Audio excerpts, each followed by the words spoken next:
Demak, biz bu videoni olish uchun alohida ssenariy tuzganimiz yo'q. Videomizning nomi ham yo'q hattoki. Bu videoda biz sizlarga bermoqchi bo'lgan ma'lumot xalq orasidagi har xil bo'lar bo'lmas fikrlarga oydinlik ma'lum bir miqdorda kiritish uchun, o'z fikrimni bildirish uchun video olishni boshladik. Demak, bu video olishga asosiy sabab biz kechagida bitta video qilganimiz. U joyda men aytganman, xullas hijom bilan zuluk o'rtasidagi farqi, zulukdan oldin hijomni olib, keyin zuluk olingani afzalroqligi haqida aytganman va bu fikrimning sababi hijomida tanadagi keraksiz, oddiy til bilan aytganda musor qonlar olib tashladi deb aytganman va bu gapim har doimgidek bir ilmli, o'qimishli negativlik uchun og'irlik qildi va tanada musor qon bo'lmaydi, odamda musor bo'lmaydi, bu degan har xil gaplar ko'payib ketdi. Demak, bu to'g'ri, musor deb aytsak xato bo'lishi mumkin, lekin men buni sizlarga aytib o'tganman har doim. Oddiy odamlarga, любой bitta umuman yo'nalishi boshqa bo'lgan odamlarga ham tushunarli bo'lishligi uchun xuddi shu gapni gapirganman.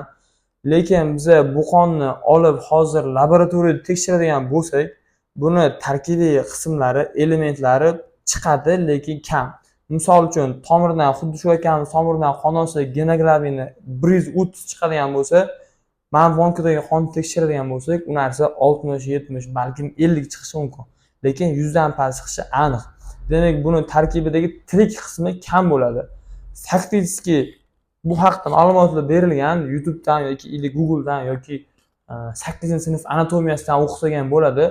Qonning tarkibiy qismi, qon plazmasi haqida ma'lumot berilgan bu joyda bo'lsa, misol uchun eritritsitlar 120 kun yashab o'ladi, trombosit 50 kun yashab o'ladi, 1 kub metr qonning ichida 50 ta bo'ladi, 100 ta bo'ladi degan ma'lumotlar bor. Demak, bundan ko'rinib turibdiki, 100% har qanaqa odamda qon o'ladi. U odam to'g'ri ovqatlanib, yaxshi sharoitda yashaydimi yoki zararli odatlar bilan yashaydimi, uni umuman bu joyda aloqasi yo'q. To'g'ri, zararli odatlar bilan mashg'ul bo'lgan odamlarda qon nisbatan tezroq quyilib, ko'proq o'lishi mumkin. Shuning uchun ularda qo'shimcha kasalliklar tezroq rivojlanib, ko'proq bezovtalik bo'ladi. Demak, u qonlar asosan o'lik qon, kapillar, arteriya, vena qon tomirimizda bosim kuchli bo'lganligi hisobiga, tomirlar keng bo'lganligi hisobiga aylanadi.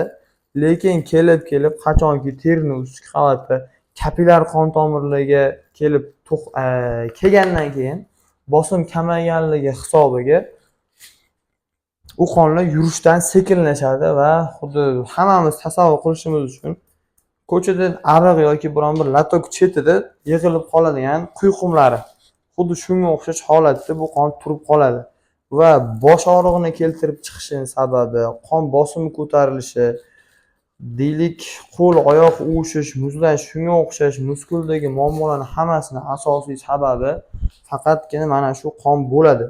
Demak, qonni tarkibida har xil zahar, toksin yegan ichganimizdan, nafas olgan havoyimizdan ajratilib chiqarilgan keraksiz elementlar hammasi mana shu qonning ichida bo'ladi. Bekorga bu bizga payg'ambarimiz sollallohu alayhi vasallam tomonidan sunnat qilib berilmagan. Bu haqda bilgan odamlar juda ham ko'p, bilmagan odamlar uchun qidirib ko'rib bu haqda o'zi uchun ishonarli ma'lumot olishi mumkin bo'ladi. Demak, buni odam sog'lom bo'lsa ham, qanaqadir muammosi bo'lsa ham olish tavsiya qilinadi va ayrim bir kamdan kam holatlardan tashqari deyarli hammaga mumkin. Hech qanaqa absolyutni zarari tegmaydi. Hozir bu akamizning misol uchun muammo harakatlari juda ham ko'p bo'lmaganligi uchun qo'llarida uvishish, yelkada og'riq, ma'lumot uchun bular taxminan 30 yosh atrofida bosh og'riqlari ko'p kuzatiladi. Xudo xolisa mana hozir biz glanit tochkalarga qo'yib beramiz. Bugun уже ertaning o'zida bu muammolardan xudo xolisa 100% qutulib ketadi bular. Demak, buni sababi har doim o'sha hijomidagi keraksiz qonlarni olib tashlab, uni o'rniga yangi qon ishlab chiqarilganligi bo'ladi. Endi misol uchun hijomani o'rgatib qo'yadi degan odamlar ham juda ko'p, sal bo'yin sochib turasiz.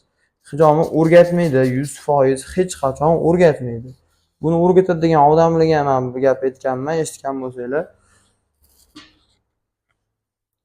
Qo'pol qilib aytganda, qovog'imizga siydik yig'iladi, uni chiqarishga majburmiz. Uni chiqarish yo'li bo'lsa bitta. Demak, tanaga ham o'sha keraksiz moddalar yig'iladi. Buni ham chiqarish yo'li bitta faqat hijoma.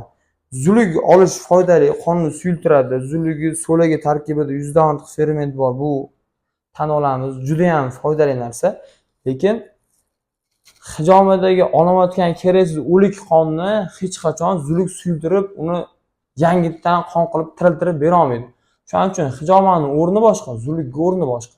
O'zi uchun juda ham yaxshi bo'lishini xohlagan odamlar hijomadan keyin zuluk olish tavsiya qilinadi. Demak, qo'ldan kelgancha sizlarga qisqacha qilib общий hijoma haqida ma'lumot berishga harakat qildim. Bu haqda noto'g'ri fikrda bo'lgan odamlar shu videoni tashlab qo'yasizlar. Qanaqadir o'zingiz fikringiz yoki mana qanaqadir xatoim ketgan bo'lsa, kommentariyada yozib qo'ysanglar ham bo'ladi. Obuna bo'lib qo'ygan bo'lsanglar, biz har kuni sizlarga harakat qilamiz. Yangi ma'lumotlar o'zingiz uchun foydali bo'ladigan va uy sharoitida odamlar o'zi uchun qanaqadir bir muammodan qutulib ketishligiga yordam bo'la oladigan videolar qo'yib turamiz. Demak, shulardan boxabar bo'lib turasizlar. Salomat bo'lasizlar, sog' bo'lasizlar.